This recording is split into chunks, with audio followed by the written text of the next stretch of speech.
ओम शांति। पुस्तक पठन श्रीमद् भगवत गीता रहस्य। लेखक ब्रह्मा कुमार सुधांशु शेखर मिश्र। चतुर्थ अध्याय ज्ञान जोग। कामना हेउछि पापर जनक। तेणु पाप को कामनार प्रथम संतान बोली कुहाଯାଏ। ईश्वरीय ज्ञान द्वारा कामनार विनाश हुए एवं तद्वारा पाप विनष्ट हुए।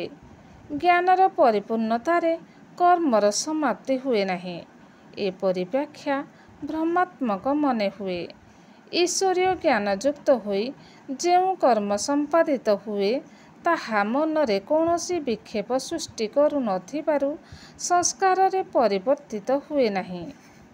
तेणु ज्ञान कर्मर समाप्ति न करी तार बंधनर कारण गुड़िकु नष्ट करे बोली बुझिबाकु हेब। जोग द्वारा प्रकृत ज्ञानर रहस्य को बुझी हुए ओ आहरण करी हुए। जोगीर निष्कामता समता एवं ईश्वर प्रीतिर अनुपात अनुसारे ता मध्यरे समापातिक भावरे ज्ञान वर्धित हुए। यह हठात हुए नहीं। दीर्घदिन अभ्यास द्वारा एही ज्ञान आत्मारे विकसित हुए।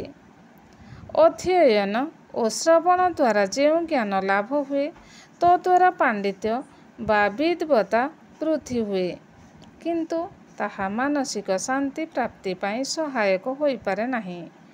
किंतु साक्षात परमात्मा ठारू प्राप्त ज्ञान मनर संशय दूर करे और इंद्रिय समूह उपरे विजय प्राप्त कराई समस्त मोह नष्ट करे।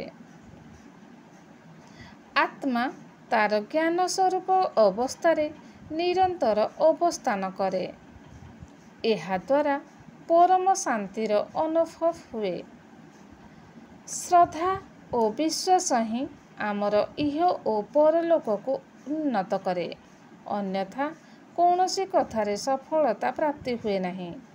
ईश्वरीय मार्गरे श्रद्धा और विश्वासर सहित दृढ़ भावरे आगेले ही ईप्सित लक्ष्य प्राप्ति संभव हुए। किंतु जो माने ईश्वरीय ज्ञानरे संदेह और संशय पोषण करती सेमानक पतन सुनिश्चित। अन्य पक्षरे जो व्यक्ति आत्मानुभूति करिपारिछन्ति तांको कर्म समूह आबद्ध करिपारे नहीं। समस्त कर्म परमात्मार्पण करिबा ही कर्मयोग। यह बाह्य कर्म संन्यास नुहे। आभ्यंतरीण कर्म संन्यास अर्थात परमात्मा को कर्म फल नुहे, कर्म को ही समर्पण करिबा को हेब। जोगी परमात्मा को निर्देश मुताबक कर्म करे, तेणु कर्मर फलाफल पाई से उत्तरदायी हुए नहीं। परमात्मा तार सकल कर्मर भार बहन करती।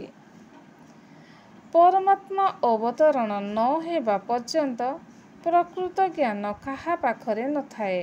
समस्ते अज्ञानता वशतः विभिन्न मुनि ऋषि मानक मत द्वारा विभ्रांत हेउथांती। इंद्रियगण मध्य मनुष्य को विमूढ़ करती। ता मनरे संशय उत्पन्न कराए। एभली व्यक्तिर बुद्धि प्रकृत सत्य कौन बुझीपारे नहीं।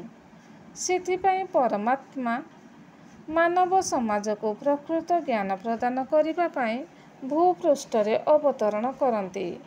कारण सेही ज्ञान द्वारा मानवात्मा प्रकृत सत्य बुझीपारे और परमात्मा सहित सहजरे जोगयुक्त होई पारे। एहा द्वारा तार समस्त संशय दूर हुए। ज्ञान जोग संपूर्ण। ओम शांति।